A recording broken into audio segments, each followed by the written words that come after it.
Some gravel segments, no one reacting on who I think might be the race favourite, and then a big crash in this sprint in the Arctic Race of Norway, stage 2 from Tennevoll to Soresa. Kind of sounds like a Portuguese place actually, but we have gravel today, 3 gravel sectors, including some sprints with more bonus seconds available at those sectors. A hard start too with some hills, medium mountains, whatever you want to call them. Corbin Strong, another good stage for him and his team. Riley Sheehan as well. I mean, he's won Paris Tour, a gravel race in October when he was I think a trainee or a stagiaire. So this is a good stage for him. But Israel Protech would be quite defensive. They were just keen to set up a sprint. There's probably always going to be a sprint. In the breakaway, we had Burnett, Buxas, Ingebrigtsen again, as well as Martinson. So the kind of break that the sprinters teams were happy with. UnoX and Israel Premier Tech controlling, as well as Q365 up there. They got Pidcock here, but to be honest, it's not that hard, the gravel. It's for maybe a versatile sprinter like Rick Plomers. One of the breakout riders of this year on Tutor Pro Cycling. But Coop Repsol aren't happy having one man in the breakaway. They think they can get another across. It was at a minute 12 with 76 Ks to go, so pretty firmly under control. And so bridges across to his teammate. But we're about to hit the gravel sectors. Everyone going back for some replenishments, the last P stops, and then we hit the gravel. And let's inspect it together. 2K long segment. It looks pretty good. It looks pretty fast to me. No massive climbs in it, so it's not like Strada Bianca. It's tricky, these sort of stages, because there is gravel. Maybe someone attacks on the gravel, but the gravel's not actually going to be decisive to the stage result. It's 2Ks 3 times of mostly flat gravel. It's not going to create massive gaps. I thought these were drones initially. They are in fact fighter jets. They visited the race today. But then you have a flat sprint on tarmac, so if you want to win that sprint or be there, or for GC, you want to have tyres that are fast for that situation, not gravel tyres. But if you don't, if you run the risk of then puncturing on this gravel, if you run normal road tyres, I'm not an expert, but it's different to like a proper Strada Bianca stage like we had in the Giro this year. But Group Repsol attack the breakaway. They try to get a group going. It does thin out, but Josh Burnett survives the Kiwi.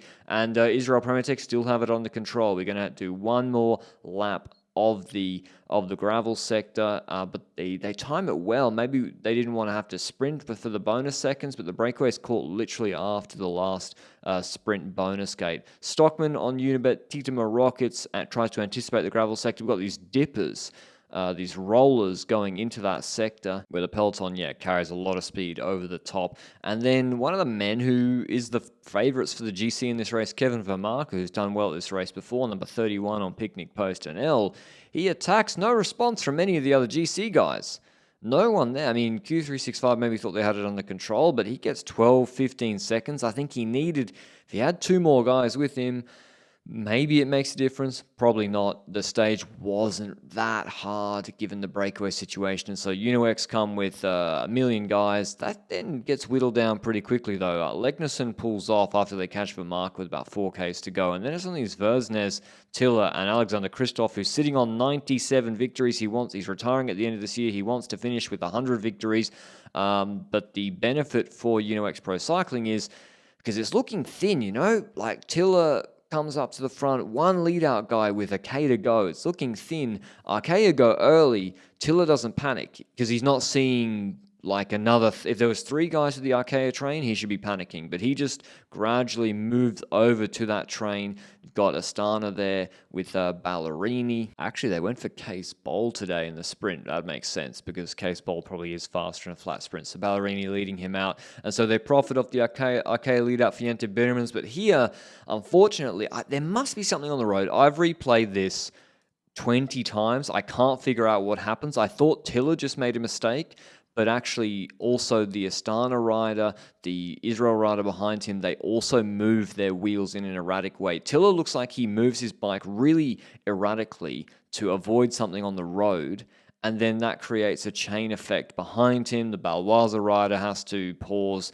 and then the Tietama rider goes down, and there's a chain reaction. So big crash in the sprint. I don't know if there was something on the road surface or just Tiller can't ride his bike. Anyway, very unfortunate crash. And here the stage is over.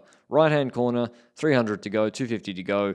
Tiller's going to go through second wheel. Christoph undercuts him. Christoph's going to kick out of this corner and have no one on his wheel. And that's that. Without Corbin Strong on Christoph's wheel, without Case Boll being on his wheel, everyone's left on a gap on this sprint, and Alexander Kristoff is able to take, for the home crowds, much to their delight, a 98th professional victory. You can see the gap is really, really big out of this corner. It's perfect from UNOX. This was obviously the plan, have Tiller, be undercut by Kristoff into that corner, drop the wheel, and then job done. Although Feldman takes another good result here. He holds on to third in this sprint. Tom van Asbroek, it actually is, for Israel Premier Tech in second, who's not bad in these sort of classic-y sprint stages. But Christoph wins ahead of van Asbroek and Feldman, who UNOX are really going to be looking to sign. I would say Jules Hester, Case Boll, Biermans, Marat, Gudmestad, Kurt, and Pidcock. Here's what Christoph had to say after the race. There was no way you were going to leave Norway on your final year as a pro without a victory.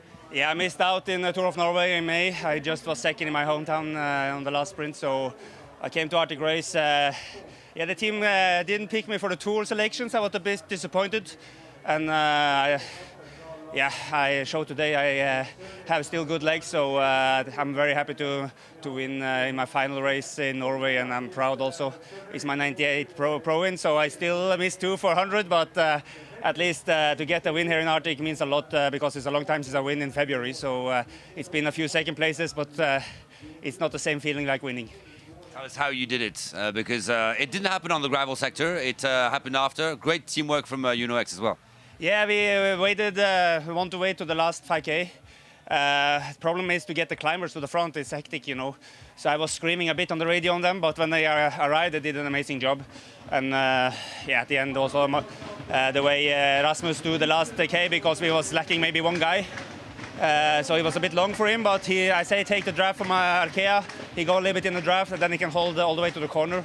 And then out of the corner I got a good gap, so I could just hold it to the finish line. You were not impacted by the crash? I heard it, so I thought, okay, now a few guys is probably gone, but I couldn't see it, no. So as you said, 98 victories. You still have the possibility to get close to 100, maybe not tomorrow, but the day after?